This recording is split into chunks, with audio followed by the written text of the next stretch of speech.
Liberation Movement (LM), one of the parties jostling for offices in the 2019 general elections, said it is set to run a smart government where the right to life and liberty to pursue happiness is guaranteed for Nigerians, among others, if elected into power.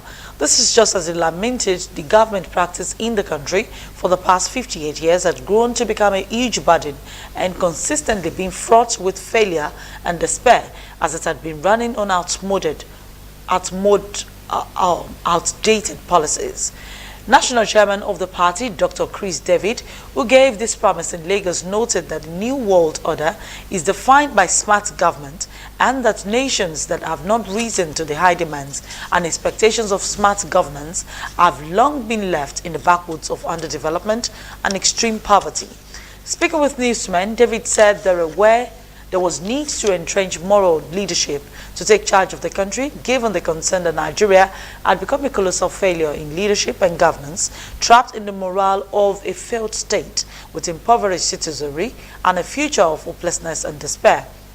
David, who is also the party's presidential candidate, assured that Liberation Movement, which he said was open to all Nigerians, is set to reconstruct the country's foundation by entrenching equality, meritocracy, and other virtues, noting that it was the absence of those virtues that made life to be subservient and insecurity to thrive in the country.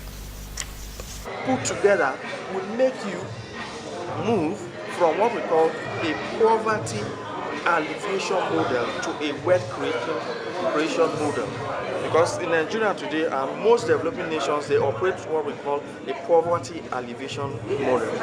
And what that means is that they don't know how to produce. It's only they stop at raw materials. They don't know how to transform their raw input from one level to the other.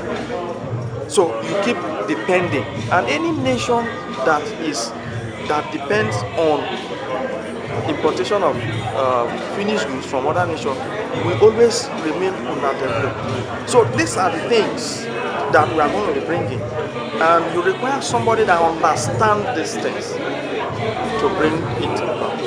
So that is why we are here, and we said we want to shape the Nigerian dream and create that path of Nigerians to ride progressive prosperity.